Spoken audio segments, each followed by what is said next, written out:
বন্ধুরা দেখছো কত মেঘ করে দিল, পুরা অন্ধকার করে দিল। আজ পুরা জল আসতে পারে, আর পুরা হাওয়া দিচ্ছে এখন। এই দেখো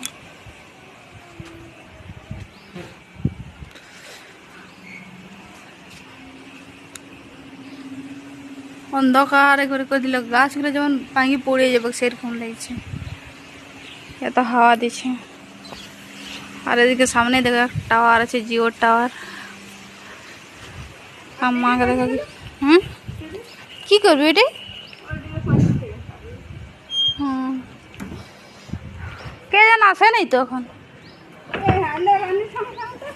নাই আসে, কই ঘর আসে নাই তো।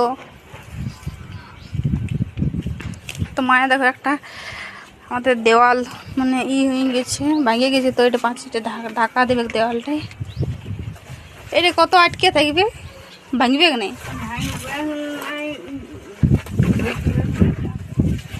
এই দেখো দিচ্ছে।